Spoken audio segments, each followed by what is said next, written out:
उलूम ज़ीनतुल कुरान के ज़ेर एहतमाम भोपाल आरिफ नगर में मसाबक़ा क़िराअत कुरान करीम का इनेकाद किया गया। मसाबक़ा क़िराअत कुरान करीम में मुल्क के मुमताज़ कुर्रा ने शिरकत की और मखसूस लहन में कुरान करीम की तिलावत करके महफिल को पुरनूर कर दिया। मसाबक़ा क़िराअत कुरान करीम में मध्य प्रदेश के अलावा गुजरात और दूसरे सूबों के मुमताज़ कुर्रा ने शिरकत की और इस्लाम की तालीमात को आलमी अमन का ज़ामिन करार दिया। इस मौके पर उलमा दीन ने उम्मत मुस्लिमा से हर कीमत पर इल्म के हुसूल की तलक़ीन की।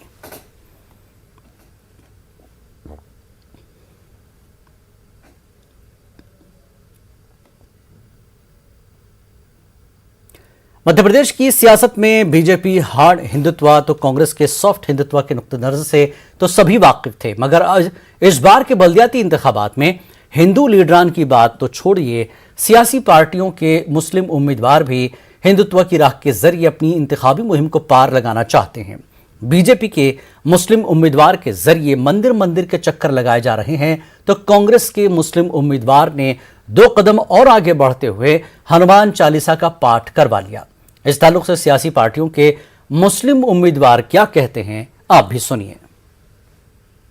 लॉकडाउन में काम किया था तो उन्होंने आके हमारा सम्मान किया और हमें जीत की बधाई दी, और उसमें आके जिस तरह हम लोग एक काम करने से पहले कुरान खानी कराते हैं, ख़त्म पढ़वाते हैं, इसी उनकी तरह उनके धर्म के अंदर हमें आशीर्वाद दिया उन्होंने।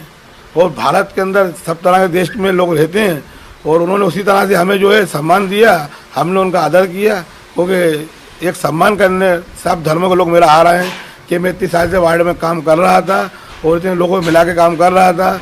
लॉकडाउन में उन्हें सबने देखा मुझे कि नहीं, पप्पू भाई ने बहुत मदद कर रहे हैं और सारे लोग सब धर्मों के लोग कर रहे हैं, तो उन सब हमारे ब्राह्मण समाज के लोगों ने आगे, हमारे पंडित जी ने आगे हमें हार फूल कराए।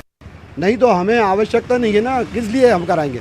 हमारे यहाँ तो जो कार्यकर्ता है उनको सुबह पूजा करके निकलते हैं 6 बजे। वो सुबह हमारे कार्यकर्ता उठते हैं, सुबह 6 बजे मंदिर जाते हैं, पूजा करके। वो ये नहीं बोले कि आप ये कराओ, हम ये करें। खबरनामा